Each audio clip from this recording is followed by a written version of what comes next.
I'm Emily Kumler, and this is Empowered Health.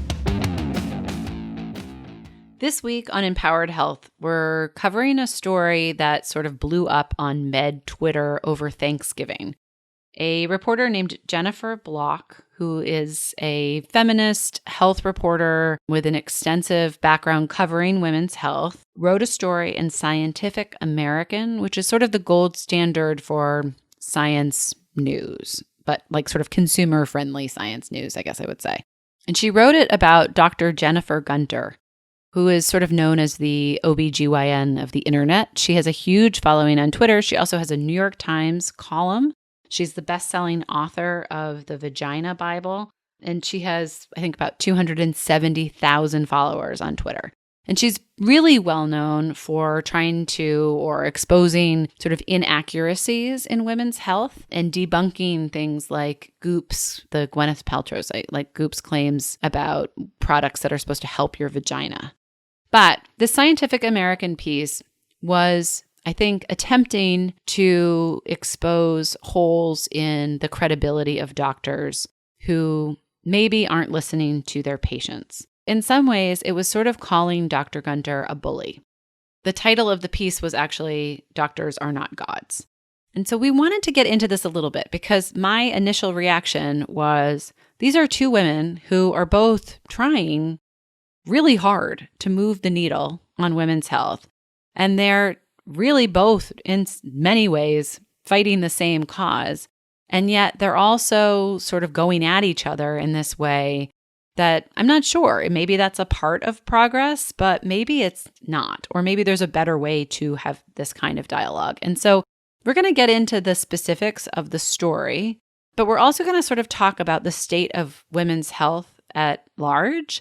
You know, how women do often feel disregarded, and how does that manifest itself when you're trying to find good advice about your body or about medicine or about treatments or even products that are sold. And who do you turn to? And that we have this sort of credibility crisis, both in medicine and I would say in journalism, that are feeding into this and leaving women really feeling uncertain about who they can turn to. So we asked Dr. Gunter to join us. I felt like it was really important to have her voice in this story. And she's a source who we had reached out to before about other things. And so hopefully we will have her on the podcast at some point. But she did decline to talk about this story. So I'm sure that she's just decided that she doesn't want to give it any more attention, which is understandable. We're going to spend this whole episode instead just talking to Jennifer Block about her story and about some of the criticism that I had of her story and where this leaves us all. My name is Jennifer Block. I am a journalist and author. I began my career at Ms. Magazine almost 20 years ago, where I kind of became the health editor unofficially and got all the health related mail, and that sort of set me out on this beat. So I was writing about, contraception and abortion, and a story came across my desk about maternity care and the rising C-section rate and the increasing use of labor induction. And that story eventually turned into what became my first book, Pushed. I continued focusing at this intersection of health and feminism. So I wrote about surrogacy. I wrote about the politics of breastfeeding. I wrote an investigative piece about the contraceptive e-shore that came out a couple years ago in the Washington Post magazine, and I think contributed to the product ultimately being taken off the market. My latest book, Everything Below the Waist, Why Healthcare Needs a Feminist Revolution, is about the failures of the healthcare system more broadly and the unfinished business of the feminist health movement of the 1970s. We are so excited to have you on because I feel like there's a lot to talk about, and you have been in the news recently in ways that I'm sure have been somewhat overwhelming. But you wrote a piece for Scientific American that was a criticism of, people are calling her the most famous doctor on Twitter. She is an OB-GYN, Dr. Gunter, who has taken a stance, a very strong stance against misinformation regarding, Goop and other places that sort of maybe are preying on women. I would think that's sort of her stance, and that reinforcing the need for good medical care that is evidence-based. And so this podcast is really about trying to do just that, which I actually think you're both doing, right? And so The idea that you're trying to get women information that's well-researched and that's knowledgeable and that allows them to make the best decisions for their own bodies is something that's very much in line with our mission here. We spend a lot of time going back to primary sources and data collections and redoing statistical analysis and like just really getting into the mud of how did people come to this decision and how much advice is given to women that's actually been only researched on male bodies, or the priority has been on male bodies. And even looking at things like the maternal mortality rate, which you know a lot about, and how that really is the kind of thing where there is a judgment being made, I would say, on like the value of a woman's life versus the value of a baby's life. Like there's a lot of really interesting stuff there that we could definitely talk about. But what I want to get to first is just sort of this piece, which has caused all this controversy, so much so that the publication actually took it down, which as a journalist is sort of, unbelievable to me. And I think that's worth exploring too. Just to start, it would be helpful to know, why did you write this piece? I've followed Dr. Gunter's work for a long time now, and I appreciate a lot of it. I appreciate that she's open about being an abortion provider. That's a really brave thing to be in our country right now. And she's open about her own personal experience. And I think you're right that we do share a lot of the same interests and values that, we both, I think, would agree that the healthcare system is failing women. And I think we probably agree about the ways it's failing women. But I wrote this piece because she does have this extremely large profile. She's called, the internet's OBGYN. The book that she wrote recently, The Vagina Bible, has become a bestseller. She's been getting a lot of attention. And I've noticed an approach that she has. Maybe it's a blind spot. Maybe it's an inconsistency. But she's very, very critical of anything that might fall under the umbrella of quote unquote natural. And so I understand the criticisms of Goop and share them. I think Goop is luxury capitalism at its worst. I just looked at the site recently and saw a $95 morning energy drink.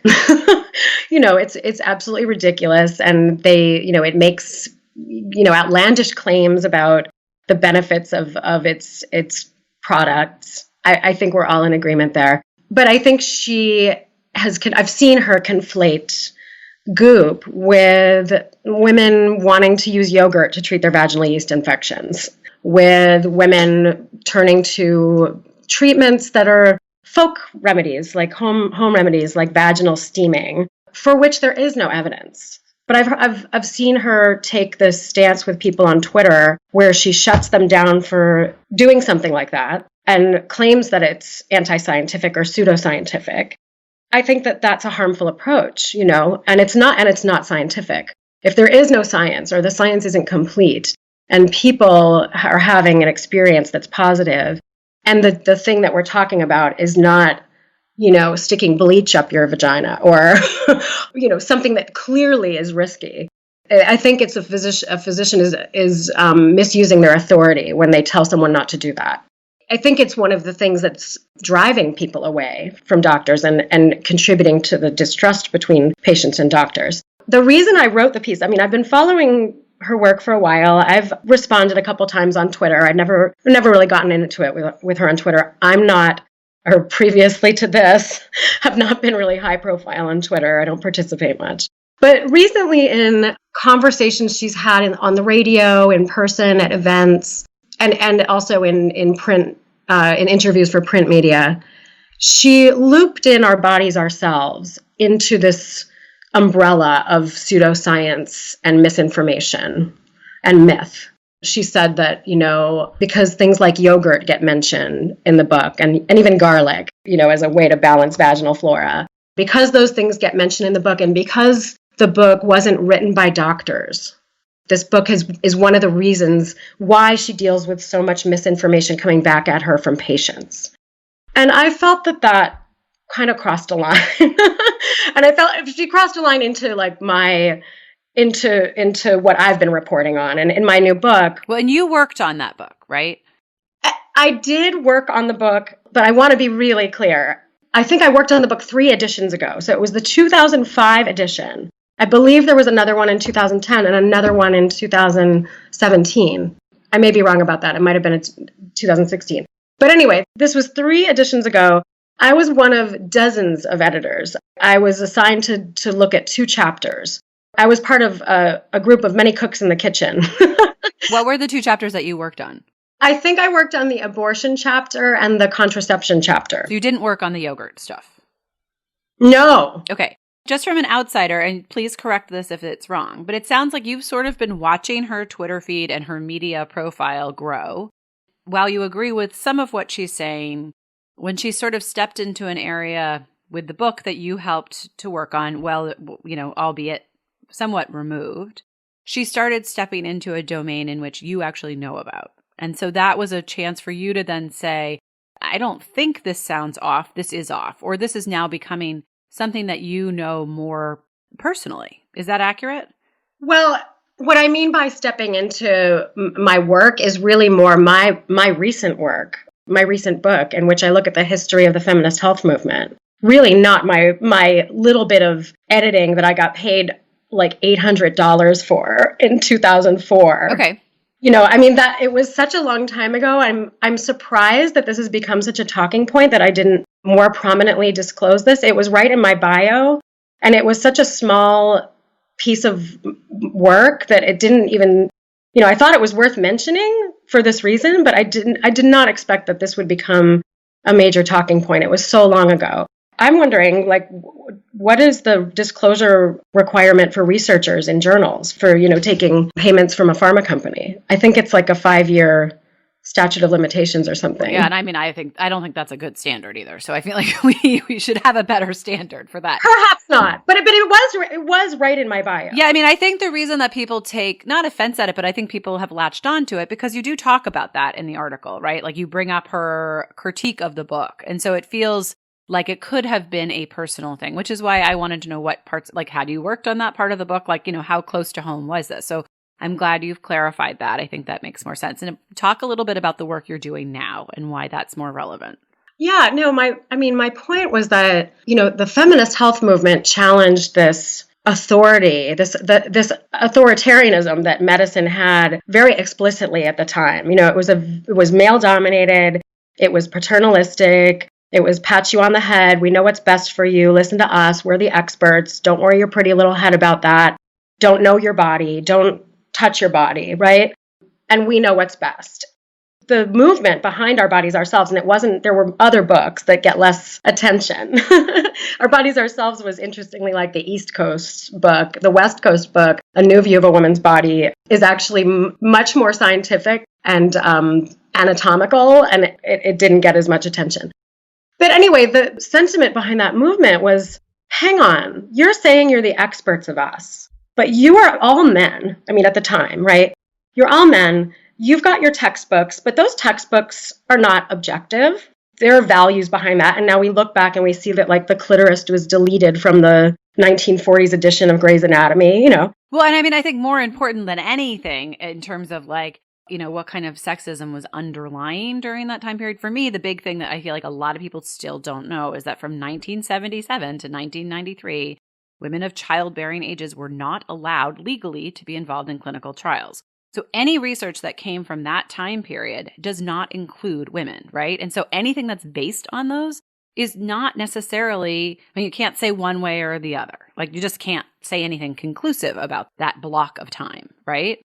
Right. And, in my new book, I look into the history of obstetrics and gynecology. And, it's a dark history, to be very honest. There's a lot of ownership of women's bodies and a lot of undermining of female physiology and a lot of white supremacy and racism, to be very honest, in this history.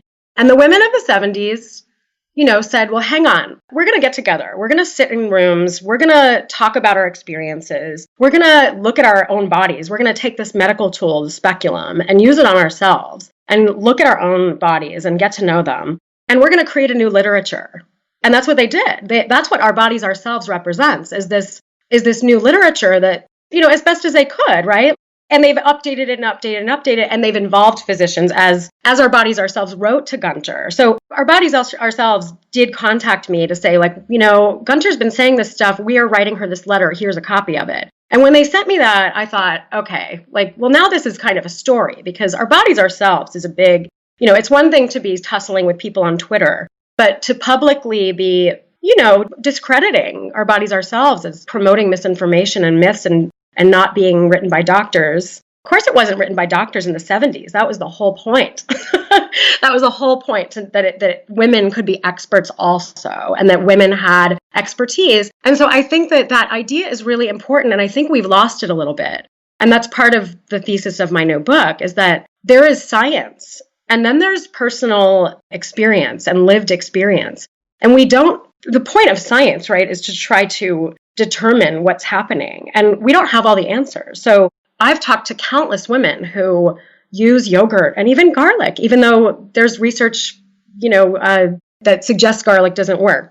But I've still heard the anecdotes. Even someone called me 2 days ago and said, I just want you to know, I use both of them when I have a yeast infection and they work. And I said, that's your experience. I can't really argue with that, because the science doesn't exist definitively to argue with it. And I think we need to just stick on this for a minute, because I think for me, this is part of the crux of what is so, I think, upsetting and lost in the warfare, right? It's like there are a lot of similarities between journalists and scientists, right? And this idea that you have a hypothesis, right, usually is generated from anecdotal information. And then the scientist is supposed to go out and design an experiment that will test their hypothesis, right? And then they're supposed to refine that experiment and come back and keep refining it until they realize something that they can actually say, this might be conclusive, until we can come up with some other way to prove it false. But this idea of constantly refining and correcting and being self-critical, I mean, there's the Richard Feynman quote, right? Which is like, the first rule of science, I'm going to butcher this, but the first rule of science is always be skeptical or something, right? And you are the easiest person to fool. And I think that is so true both in journalism and in science, right? So journalist has a very similar process. You might hear something from somebody or read something that inspires you to go out and look into it more. Right. Then that sort of, hypothesis generating pitch, whatever you want to call it from a journalism perspective, you then go out and you try to gather as much information as you can. And you try to talk to the people who don't agree with that. And you try to refine the idea until you get down to something that you actually think is useful to share with the public. These are not that dissimilar. I mean, it's sort of funny. When I got a master's in journalism from Northwestern, and when I graduated and I got an MS, my husband was also getting an MS. And he's a scientist, right? And so he was sort of like, wait, hold the phone. We have the same degree? We did totally different things. And I was like, well, not really, because the process is actually quite similar, right? If you believe in the scientific method as a way to, sort of really boil down information to try to get to something that you can believe in, the process is actually very similar. But we have an incredible, I guess, crisis of credibility in both of these fields, right? So what you're saying is hey, yeah, this is all anecdotal. These are women sharing their stories of things that have worked for them. There's no clinical trial, right? There is not good research. That doesn't mean that it doesn't work, right? But it does mean proceed with caution. And I would say that's exactly the same as what we say on the podcast all the time about people who are, told to take aspirin, which is one of the best doubly blind clinical trials ever done on men, but not on women, right? Same with statins. A lot of that research has not been done on women. Does that mean that statins are bad for women? Kind of unclear. In some ways, when I sort of first caught wind of the argument between you and Dr. Gunter, there was a part of me that was like, wow, you actually seem to really agree. But there is so much vitriol, right, in the platform of Twitter itself. I mean, I am not a big Twitter person. I feel like it's where I go or other people go when they're really angry. But I do think it's a great way to connect with people. And I applaud her for, sort of having her voice. And so just to go back to this idea of a scientist's first job is to be skeptical and to be mostly skeptical of themselves, right? Because you're the easiest person to fool. And it's the same with a journalist, right? You get attached to a story. I know this has happened to me. or you become like close with sources. It's really hard to keep your objectivity, right? And so you have to constantly be checking yourself, which is really the job of a good editor, right? It's the job of your support crew to challenge you a lot. Right. And so for me, I feel like Dr. Gunter has done a wonderful job of challenging people and saying like, whoa, hold the phone. We don't have evidence for that. Or, you know what? That sounds really weird. And her like looking into the jade rocks and all that stuff. I feel like all that stuff is really important because at the very least, it's saying to women, you don't know. Don't assume that these people are telling you the truth. And, you know, we also know that things like the FTC they're so overwhelmed with social media that they are literally expecting women and men to self-report when they have had a bad experience with a medical device or a supplement, right? That's not regulated by the FDA. So it's like our consumer protection is gone, right? We just don't, the government is not filling that role that maybe it once did a better job of. It's not anymore. It's just not there. So then we are left to this place of trying to find who are our trusted authorities.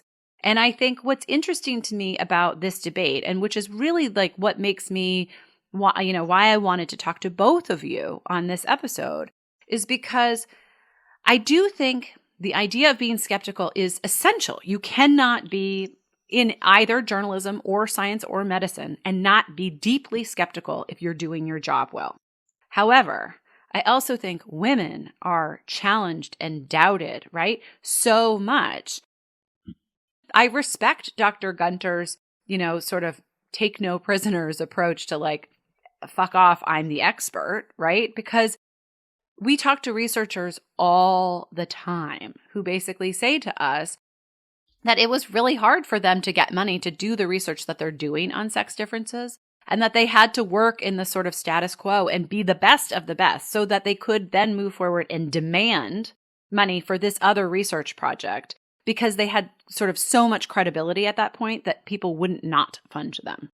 And I think, that barrier to entry, both in credibility, in funding, and all of these other things, wears you down. And when you've gotten to a certain point, which I kind of feel like I've gotten to, in my own career, where it's like, no, I don't want to prove anything anymore, right? Like I've proven myself. Now is the time for me to say like, actually, like I've done enough at this stage of my life that I feel pretty confident that this is worth exploring, right? And maybe Dr. Gunter takes that to the extent that you're making the point of where she's actually alienating women. And that's where there's this sort of nuance, right? Where it's like, if you show weakness, then you will be attacked. But you're not a good scientist unless you're poking holes in your own theory. So how do you, as a woman, move up in the ranks of credibility, of, I would say fame in some ways, right? If you show any self-doubt, then people are going to be like, well, she even said she wasn't sure. Well, she shouldn't be sure, right? Most of this stuff is like pretty inconclusive. It's interesting. We should all be looking into it more. But what's so fascinating to me is that like what she is doing with her platform is trying to help women. What you have done in your career as a journalist is to try to help women. And now you are giving her feedback, let's say, about things that you think she's gotten wrong in a very public way. And she has responded with a sort of, army of people demanding the story be taken down for factual errors or inaccuracies, which the magazine, as far as I know, has not come out to point out that there is anything factually inaccurate in your story. Is that right? Right. They've been inconsistent, as Slate reported. They changed the editor's note. So now it says something about citations and sourcing, which to me sounds like things that could easily be corrected. I did make the argument to them that I've seen the archived link. It was captured by the web archive, and people are sharing that. So, it's still out there, but why not put it back out there with the proper corrections? And what do they say? They haven't responded. Okay. When you pitched them the story, what was the pitch? Basically what I told you. I mean, look, like, I think that I've seen a lot of confusion online over the last few days about the difference between science and evidence and anecdote. There seems to be this confusion that anecdote is uncredible. Like the anecdote has no credibility. And What you were saying about the work of science and the work of journalism, well, the work of journalism is with people's stories, right? And we bring in what we can when we can bring in scientific evidence, we can bring in expertise, right? We talk to people, we talk to experts, we bring in the literature, we bring in the research. But right, our work is with people's experience. And so there's been so much confusion, like, well, that's not valid. And this came up with a story that I bring up in my piece. There was this, I thought, excellent story, excellent reported piece in Cosmopolitan about LEAP procedures. The possibility that LEAP procedures, surgical excision on the cervix to remove cervical dysplasia, the one possible adverse effect from them is to cause sexual problems, that women have reported, being numb, not being able to have orgasms, losing their sexual sensation that they had before. Yes, of course, those are anecdotal reports at this point because we don't have the data. No one's looked at it in that big way. But that's still a valid story because she did her due diligence. She spent a year reporting it. She's looking at, Facebook groups where thousands of women are finding each other and sharing these stories and finding commonality. It may turn out that it's a very, very rare outcome. It may turn out that it's less than 1%. It may turn out that it's bigger than that. No one knows. But I think that it was excellently reported because it was put in that context. It was said this may affect your sexual function. And I think that's important information to put out there because LEAPs are not the only thing you can do if you have cervical dysplasia. There are other procedures that are perhaps less harmful. And one of the fascinating things about that article was that she talked to people who are researching the nerves in the cervix. And this is something, I really had reporter jealousy when I read this story because I really wanted to do that work. I had heard these stories also, but I didn't have the bandwidth. I covered a lot in my new book, and I didn't have the bandwidth to go down that rabbit hole. And I'm really glad she did because what she found were thousands of women's stories. Again, that's not science, but it's anecdotal data. It's journalism. And it means that we should be asking those questions, and it means that researchers should take note. And I think it also means that physicians should take note. Well, hang on, wait a minute. What about those nerves in the cervix? The training that we got to do these leaps, did it take those nerves into account? Are we trying to do nerve-sparing cervical treatment the way that men get nerve-sparing surgical treatment on their prostates? This is like a disparity that I point out in my book, that, the clitoris was only recently mapped out in this way that can inform surgery. So for all this time, we've been having surgery, to treat incontinence or doing, hysterectomies. No one's been paying any attention to the clitoral complex because it wasn't even mapped out in the literature. But the response that I saw online to this article, and it happened on Instagram, it happened on Twitter, I think to a less extent on Facebook, there was a real backlash against this Cosmo article that seemed to be led by Med Twitter. And Gunter was a part of it. And it was very much like, that's not true. That's not happening. We have research that hysterectomy has no impact on sexual function. This is dangerous. This article is dangerous. This is a life-saving procedure. You're going to scare women from getting pap smears now. And again, I just think it's not very open-minded. It's infantilizing also, right? Because you're basically saying women are going to hear that they're not going to orgasm and that's going to make them decide to not have a procedure that could save them from cervical cancer, right? That's right. That stuff drives me crazy because it's like, let's give women the information and then allow them to make an informed decision. And I think to your point, this is a great example of the difference because this is not a doubly blind clinical trial, right? It is not a gold standard, anything other than a reported piece on women who are experiencing something that maybe should inspire a trial, right? Right. Or inspire somebody to develop a hypothesis about 10 different aspects of that story that deserve further investigation. Right. And I think this really, for me, is so important for listeners to understand because it's not that people are going out there and they're being like they're trying to be malicious, I guess. I feel like everybody is really coming at this from the right place. And what's so hard about it is that from my perspective, it really feels sad. Like it feels like every woman is so desperate for somebody to help her understand her own body. And we have all of these sort of conflicting or competing players in the game who are trying to say no, you're wrong, because we have this idea that sort of taking a hard stance on something makes you an expert right? When really, actually, the most sort of, I would say, impactful experts are the doubters, right? Like they're the ones who are sort of like, wow, that's really interesting. I haven't heard of that in my practice. I've performed hundreds of thousands of leaps and I've never had a patient complain. I wonder if I should have been asking that question in the follow-up appointment. Like, have you noticed any change? I've never asked that of a patient. That's something that's really easy for me to incorporate into my, sort of post-op protocols or like post-procedure protocols. But instead, it's like everybody's so defensive that everybody goes in their corner and they, sort of line up their armies and they say like, tell this person to stop bothering me. And it's like, what the hell?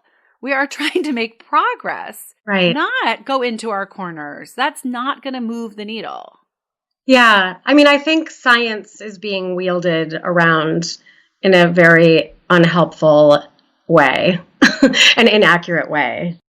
I think like for me as a journalist, the experts that I go to, the experts that I find most credible are the ones who tell me what they don't know. The ones who tell me like, well, this is what we know, but you know what? The science isn't that strong there.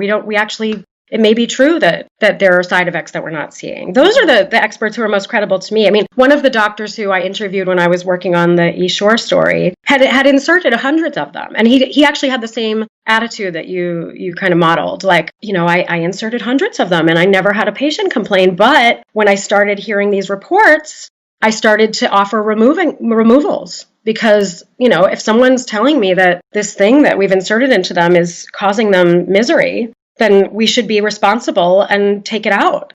And I just think like part of the problem here is that it's echoing this problem that we've had in medicine all along, that women feel like they're not listened to. They're not getting the treatments they need because a lot of the treatments, they don't exist yet because we haven't been doing the research. So many women I talked to took, a decade for them to get a diagnosis of endometriosis, and they're not getting effective treatment. They've worked so hard to find the right surgeon, and there are only like under 25 in the country who are doing the excision surgery. So many women I talked to are suffering from pelvic pain or hormonal issues. And the answers, the treatments that they're being offered are just they're not very sophisticated. They're being told, we'll just take the pill, or they're being told like, sorry, we don't, maybe you should see a psychiatrist. I'm sure you've heard that too. Yeah, like on every episode, yes. Right. And so, I think like, this is a big problem. I'm not the only one who's documented this. Maya Dusenberry has a great book about this, doing harm. Yeah. So this is a big problem. And so if you're a high profile, if you're the internet's OBGYN, and you've got this high profile and you have this opportunity to listen, Twitter is... But, I would push back on that a little bit because I actually think like she may be that big of a profile because she is one of the few women who is not doing that, right? I mean, like, I think men are so comfortable being sort of cocksure, right? Like that's probably why cock is in the word. It's like, there's a sense of I know I'm right and don't challenge me on it. That is pervasive in science and men, right? I don't want to speak for Dr. Gunter because I don't know her at all and I've never talked to her, but my instinct from having interviewed a lot of female doctors and scientists is that at some point, maybe she said to herself, like, sure, I'm going to doubt these things or I'm going to question these things. But once I've made up my mind, I'm going to, move forward just the way that all my male colleagues, present papers without like sort of exposing their own uncertainties. And I think what you're saying is like, well, that's actually not the whole story. And then if you dig a little deeper, like if you go beyond the character limit of Twitter, perhaps she would, you know what I mean? Like share more or say like, yeah, I like this leap thing. It's dangerous to not have a leap. If there's cervical dysplasia, it means you're probably at risk for cervical cancer. This isn't a choice, right? And doctors are constantly making those kinds of tough choices of like recommending something that may come with very serious side effects. But the ultimate calculation is that the risk outweighs the harm. I think that there's a part of her stance that I really respect because it's basically saying like, if I were a dude, no one would be trying to, you know what I mean? Like this kind of attitude would be accepted. And that's not a good argument for like, don't be skeptical don't be, sort of self-aware of like alienating vulnerable women who are, telling you their stories as telling them that they're wrong, right? But, it's interesting to me of all of the people in this space that your piece really did focus, exclusively on her. There is some sort of like mean girl language in there that feels a little bit like takedowny. Again, I sort of feel like it's one of these things where I don't think that your point of like, hey, look, you're going around being really critical of other people. Can you take it as much as you can dish it? Right? Is off base. Like, I think actually, like in some ways, great scientists kind of welcome that feedback in a probably more private setting. Mm-hmm. But I do think it's a kind of no-win situation. Like, if we're going to be really honest, you have to be kind of dogged and self-assured in this environment in order to develop that kind of audience. But you know what? I would push back on that because I think that's modeling the worst of patriarchy. And I think, feminism has to be more than just wanting to be like men and just do the things men have always done and have their authority. Like a bigger feminism, a more expansive feminism, a more progressive feminism is going to be one that has a different model. It's not just becoming the men. Well, no, and I think that that's probably why, and I totally agree with that. On all fronts, I think that's right. And I think women are fantastic and like can rewrite these things in our own language, right? Like it's like the age-old expression of like, forget the glass ceiling, build your own house. I'm totally on board with that. But I do think people have different jobs to do. And so like, I think the idea of being open or I guess more vulnerable in a way to some of these things is probably the more progressive approach, right?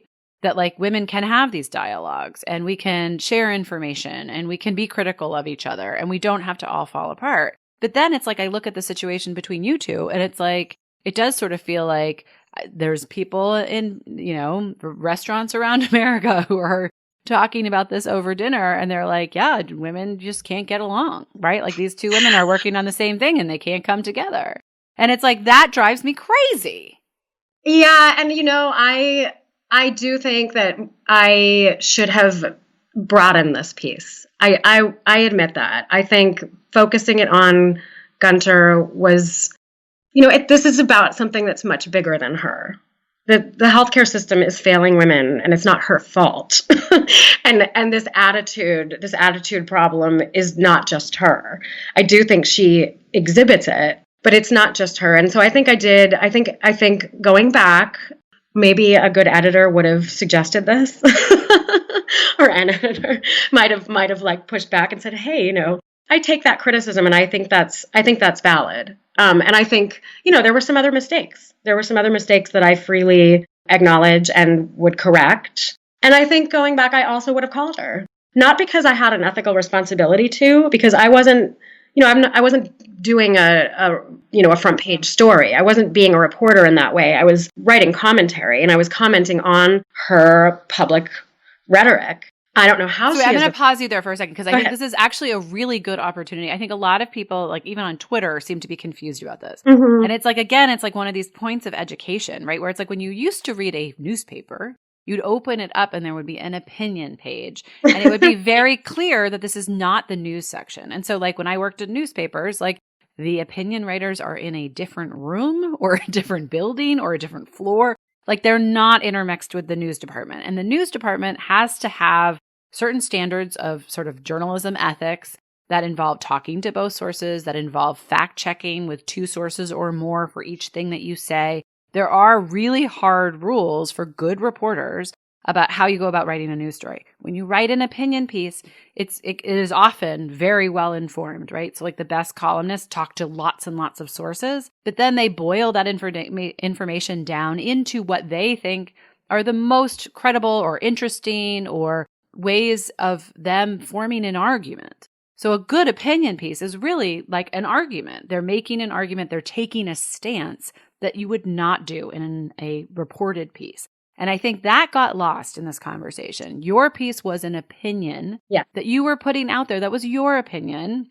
And that you were backing it up with things that some of which have been criticized. But this was your voice coming through. And I think that's another reason for me why the fact that Scientific American took it down, it feels really lame.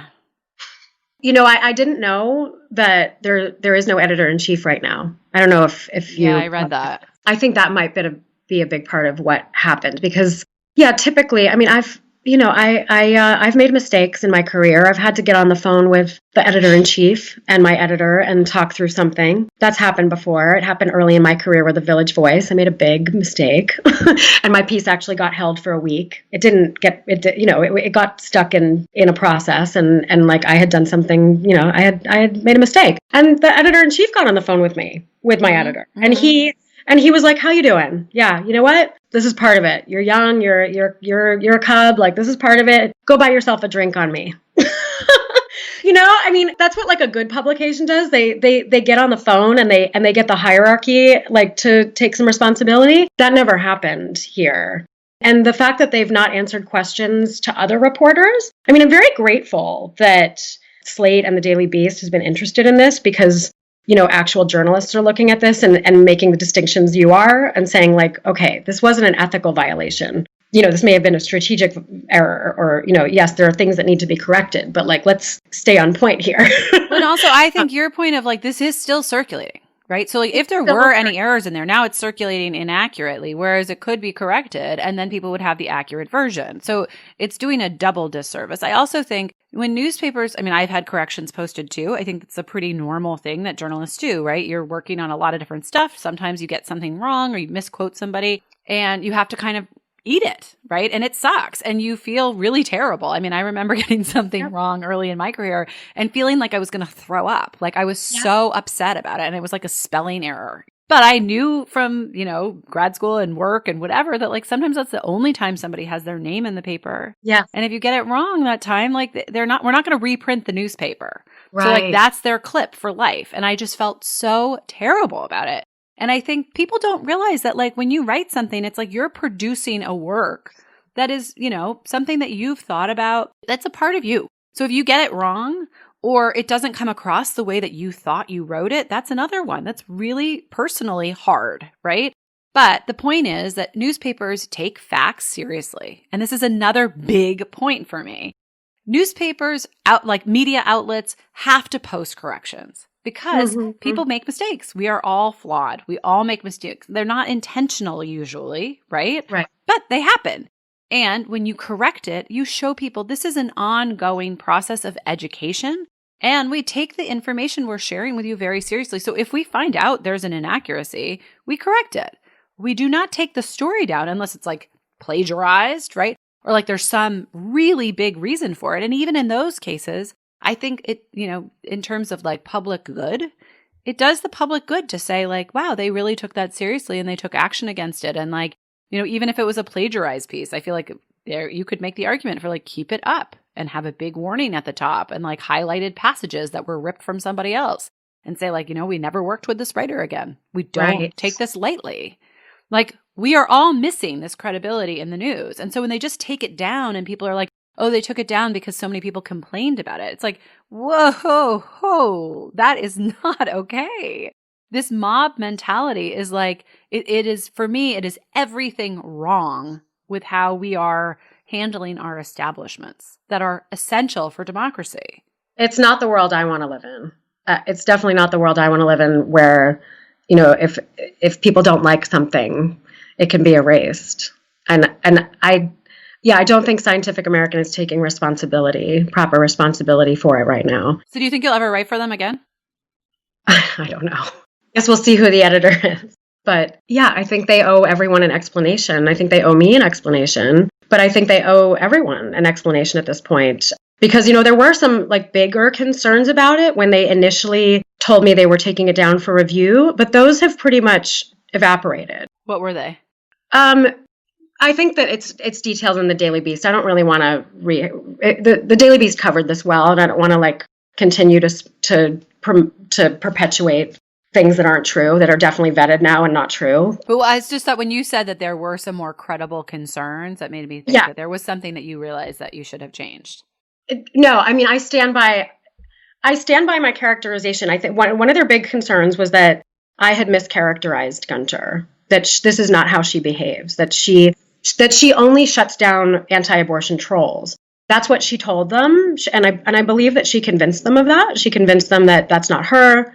But I think that there are plenty of examples now that people have posted on Twitter, and I have retweeted only to show that like I wasn't just imagining this. It's not because that your credibility is being challenged. That's right. Yeah. It's terrible to have a piece retracted. It's like the worst possible thing. It's never happened to me before. So yeah, so I feel like I do, I have not been getting in the mud. I don't think I've I spent my holiday weekend mostly with family and friends and did not spend it online. And I've not been like responding to every criticism, and I've not been responding to criticisms that I don't think are worthy of responding to. But I have gotten online to, address the mistakes that I made. One question was, did I read her book? I did read her book. I wrote like a 7-tweet review of it. That was a big one, that I had mischaracterized her, that she really only behaves this way with trolls. And plenty of people have come out now, including other journalists, who have said, no, she's blocked me, shut me down, insulted me. One journalist, I don't know, she got trolled because of a fact-checking, like the fact-checking process. I'm not even sure what happened there. But that's all, like, if you want to follow all that soap opera on Twitter. So I think, that evaporated. And, the only thing that I'm left with, the only clue I'm left with from the conversations I've had with the one editor is that they became scared that this was going to this piece was going to associate them with pseudoscientific, anti-science communities. And that they stand for science, obviously. And I recall that the editor said something like, we also stand with medicine. Like this piece is being seen as anti-medicine. And I just think that's a misunderstanding and I think that's a mischaracterization of what I was saying, because I have a lot of respect for science. I have a lot of respect for experts. I don't want a world without experts. But I was commenting on the notion of expertise and how it's wielded, and the different expertises, right? Like a scientist has an expertise, a doctor has an expertise, and a person has an expertise about their own body that I don't think we can ignore, and that I don't think doctors should ignore. And if they are ignoring, which many seem to be, according to women I talk to, not all of them, of course. I've met and interviewed lots of amazing, wonderful physicians, but as a trend, as like a feeling that I hear a lot from women, they feel like their lived experience of their bodies is being ignored and dismissed, and sometimes even called, a psychological problem. And I think that's a big problem. Right. And so like for us on this podcast, like we literally have talked to, the CEO of Dana-Farber and the head of Jocelyn Diabetes. I mean, like these are not fringe organizations. And I think in every single episode we hear over and over again, like, either we didn't realize this was such a big problem until women called it to our attention or demanded better care, or there was a news story about it, or a woman went to med school and had this issue and then realized nobody was talking about sex differences in med school. And so she then decided this was going to be her thing when she got to the place where she could get enough money to do it. So, I mean, I concur with all of that. And I don't know that, I guess for me, I don't know that there's any problem with any of that. If we respect the fact that the job of the journalist is to push back and to speak for people who don't have a voice. Right. And the job of a doctor is to be curious and to help care based on all of their training and their extensive knowledge and all of their experience.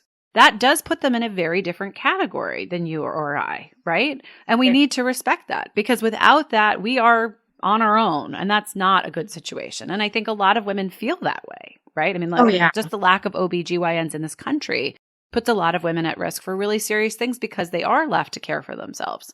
But I think for me, it's like this, again, it's like almost like it feels like infighting. Do you know what I mean? Or like this disdain. That's the part that is still bothering me with this specific conversation. Doctors are not all knowing. They are not, right? And so you can say, like, I'm an expert in this because I've treated hundreds of women for that problem. I've researched it. I, have a Google News alert and I read everything that's ever come out on it. And I am part of these Facebook groups that have these women.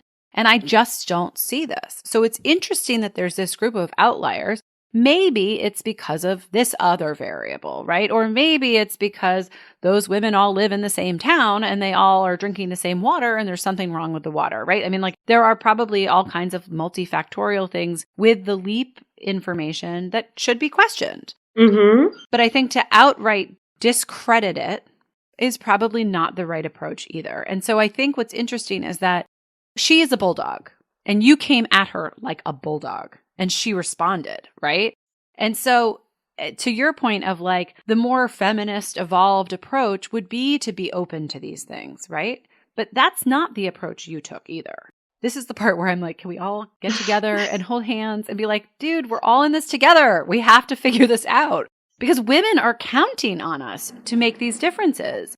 Are you saying I acted like a man? No, I think in some, maybe I don't know you. I really don't know you. So I don't want to presuppose, but like my reading of this was that you thought you needed to act like her. And so you came at her the way she might come at Goop or somebody else.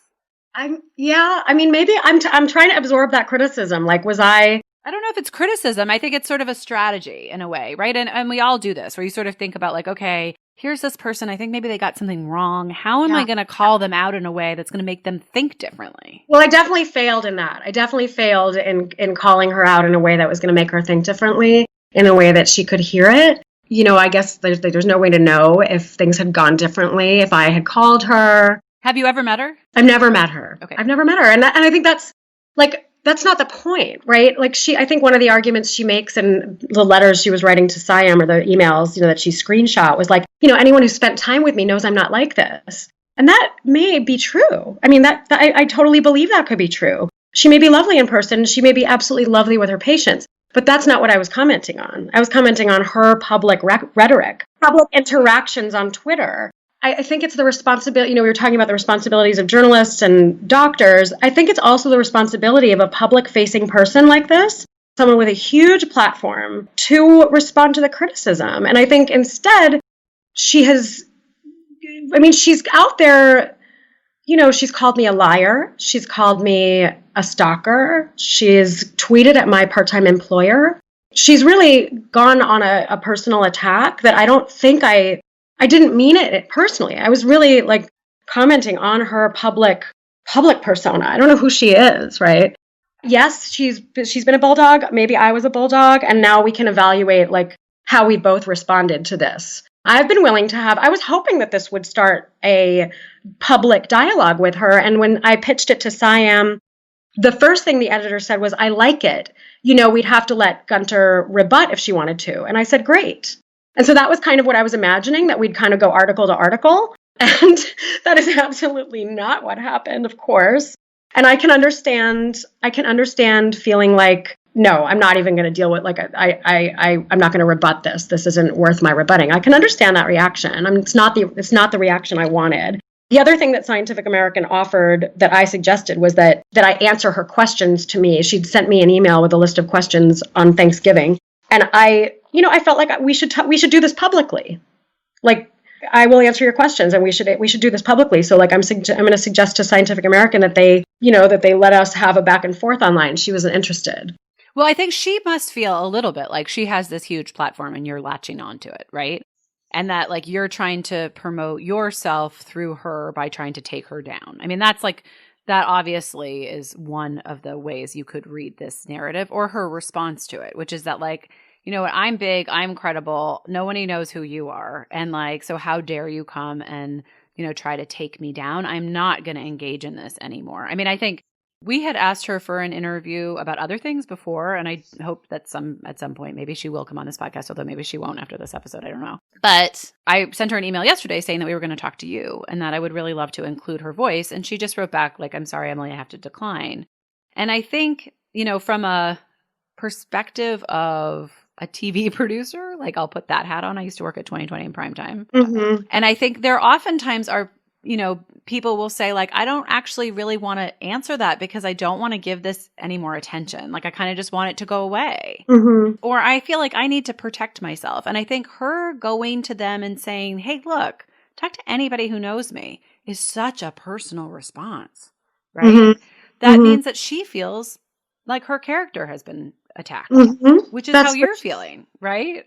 Yeah, I mean, she definitely felt that way. She definitely felt like this was, she wrote to me and said, yeah, she said, you clearly have a personal vendetta against me, and also took issue with my mentioning her personal loss, which I mentioned in a paragraph that was supposed to be giving her credit for for her work, because she's been very open about that, and I think it gives her unique credibility to talk about abortion. So it kind of confused me that people thought that I was like, that was mean-spirited or intending to hurt her. It was not at all. That was not at all my intention with that. Well, so, I mean, I think there were things in the story. I mean, like when I read the thing about like the Wonder Woman lasso being thrown over to her on her show, like that may all be true, but it does sound a little like making fun of her, right? I mean, like it's a little cheeky.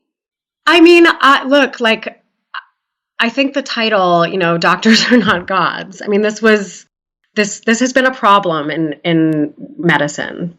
It's a problem in medicine. It's also, I think, a problem for people, because if we give our authority over our bodies away, then we regret it if something goes wrong. I mean, I can't tell you how many times I've heard from women who have just listened to their doctors, right? Like just, not really questioned something, not researched something, and then something goes horribly wrong.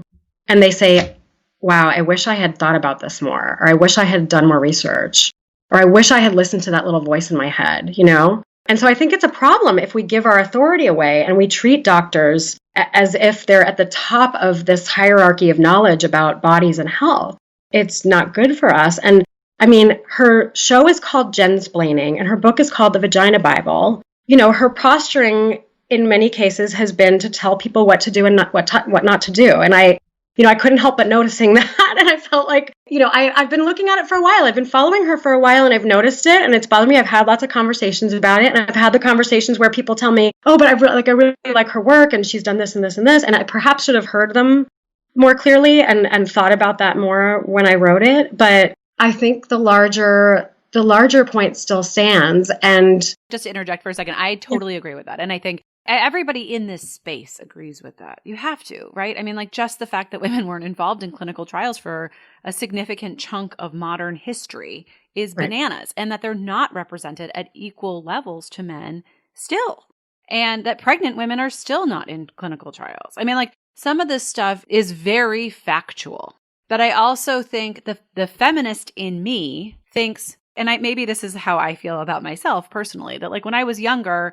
I think I was often confused for being, I don't know if it was really ditzy, but I'm blonde and I had boobs and, like I could kind of play the part. It was offensive. But I also was like, wow, you're telling me a lot more about you. Because if you look at me and you're judging me that way and you're not taking the time to get to know me, or why am I being sort of silly with this particular group of people rather than being, very academic or putting on more of my, I guess, intellectual face, right? Like women are so wonderful because of our differences. Like there are a lot of differences in both in approach to problems and in presentation of who we are. And so that was the part of your piece that I felt like that was hard, because it's like, wait a minute, like now we're attacking her as sort of like this bubbly, like silly character, and at the same time attacking her for being kind of masculine. And like none of that actually gets at the heart of what I think you're really talking about in this interview, which I think we all agree with, which is that women have been so marginalized in medicine that when we go to the doctor, we often don't know if the information that we're getting about what we should do for any given diagnosis, treatment, whatever, has actually been tested on people who look like us. At the very baseline, right. That's nuts.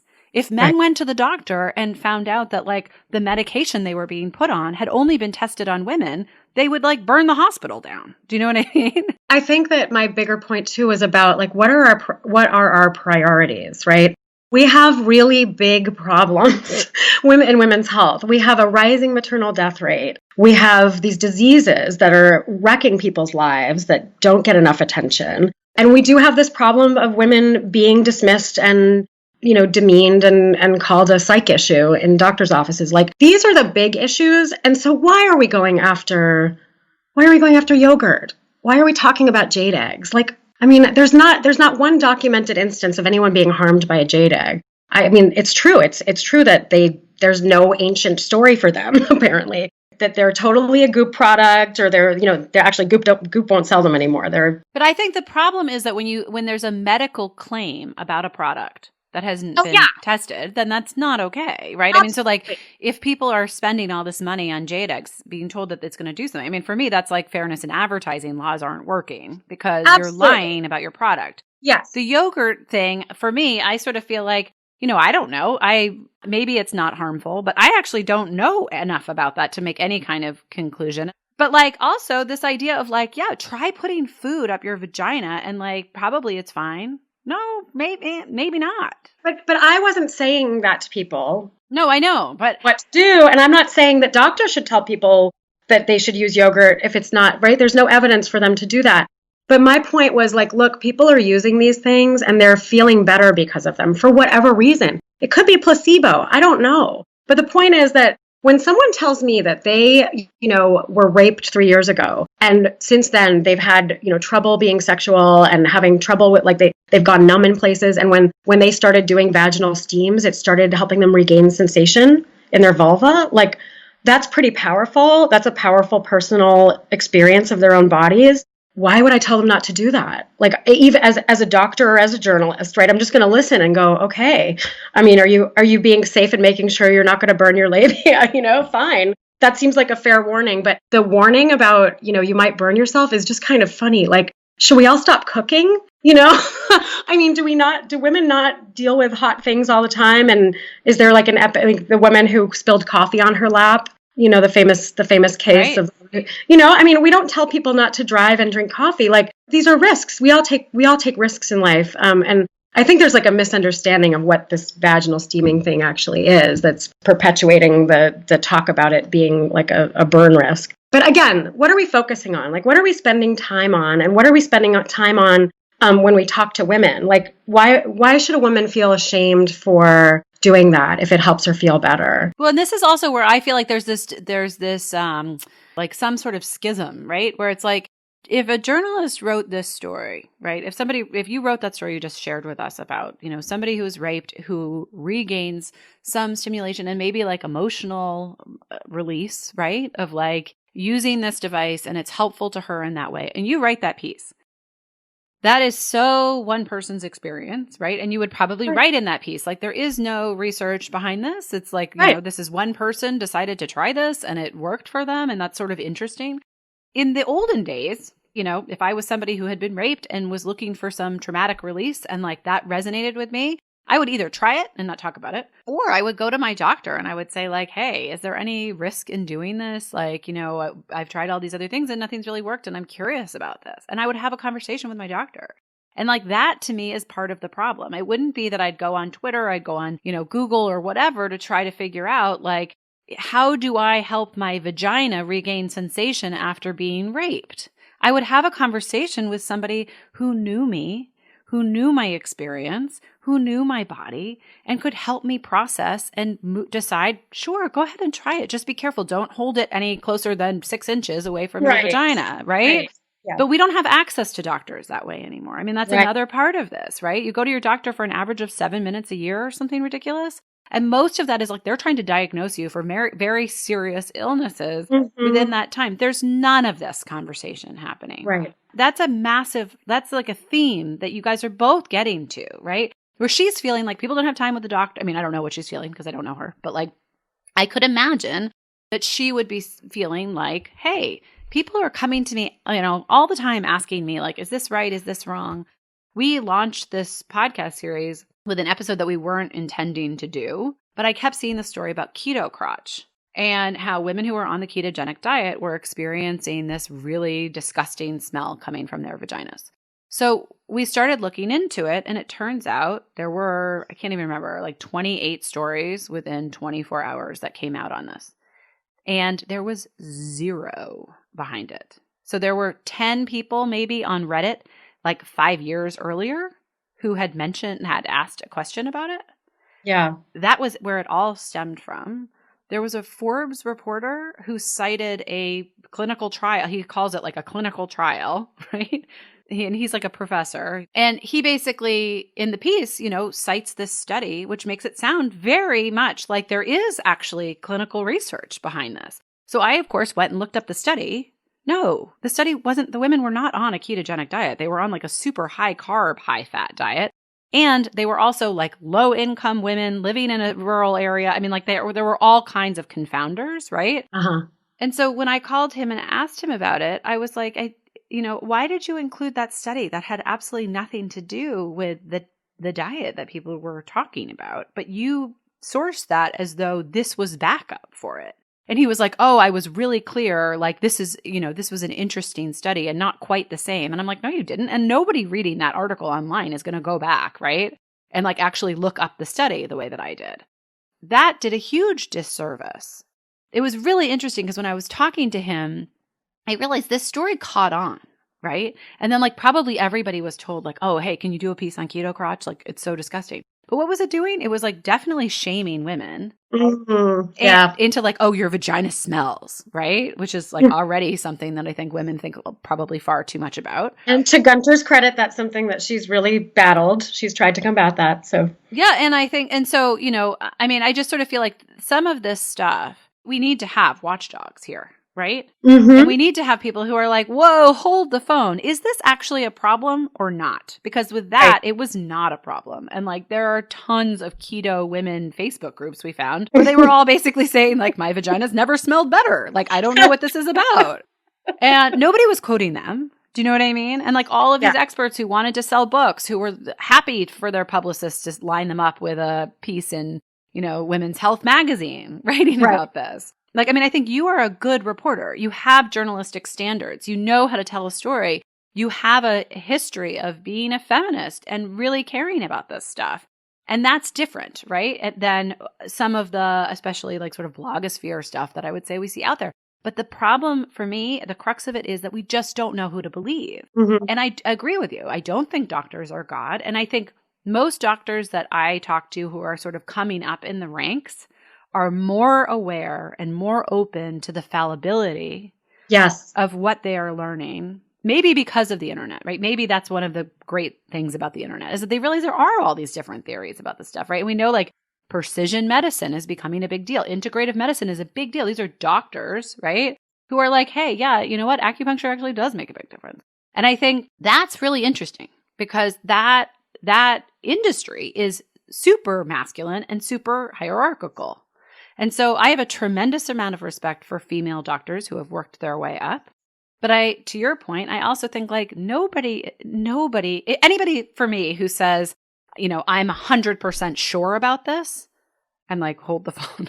Like that's a good story right there because nobody should ever be 100% sure about anything as far as I'm concerned. Right? Right. Yeah. No, but I agree with you. I think that hopefully the folks who are more humble and have some humility about medicine and the body, that they will lead us into a more progressive age. And I what I was hoping the message would be to Gunter would be that I want her to be part of that. And being part of that is I think being a little more humble. I think she's in a hard spot. I mean, I feel for both of you. I think it's really hard to be a public figure in and trying to push the needle on something and be humble. I feel like, unfortunately, like I don't think that is something that is valued the way that you and I would agree it should be. And it sounds like from her response to the magazine anyway, of like feeling personally attacked, that she actually values too, right? I mean, I don't know anybody who would say like, I don't value being humble, but I think there is a part of me that feels like sometimes you have to put on your armor and get out there, right? And just like sort of stand by who you are so that people take you seriously, because as a strong woman, it's very clear that sometimes that's harder than you might think.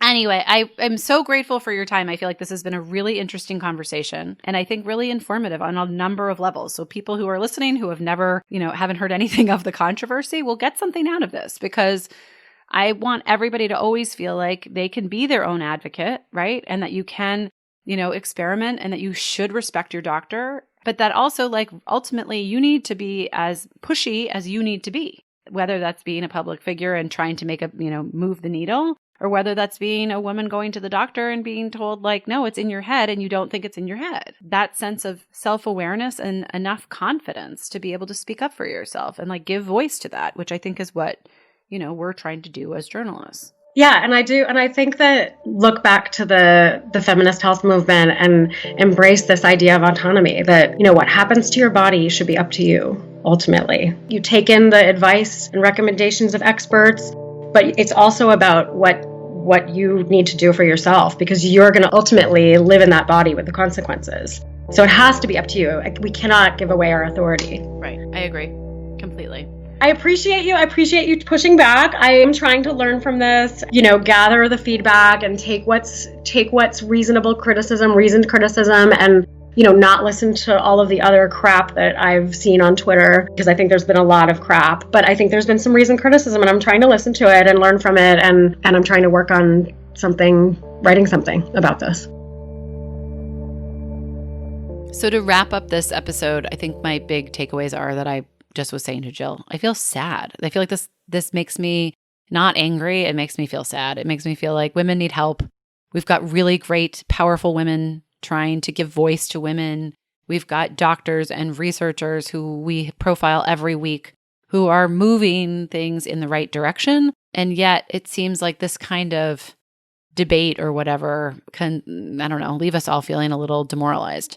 I think the big takeaway for me is that journalism is supposed to be out there telling stories, and opinion pieces are meant to sort of form an argument, right? And in a lot of cases, opinion pages on newspapers are designed to create controversy so that people have conversations in their homes about these topics. So maybe this has served that purpose. I do think the other really big theme for me that came across loud and clear in this conversation was I think we all want to have more of a relationship with our doctors.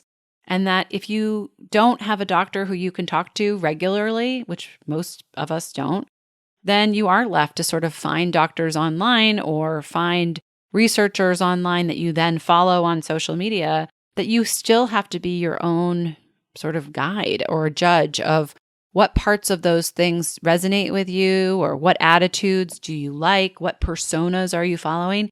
And remember, what you see on social media is like just a little teeny tiny part of the person who's behind that profile. So again, I think we make these sort of sweeping conclusions about other people, which I think in this case, both of these women have done, which is, kind of also inaccurate and maybe not so kind. So I just wish we could all be a little bit kinder and be working on this together moving forward. And maybe that's very Pollyanna of me, because things don't get done when you're being really kind and nice or whatever. But I do ultimately feel like these women are both doing good work, and we should support their work, and they should find a way to give each other constructive criticism and learn from it and move forward.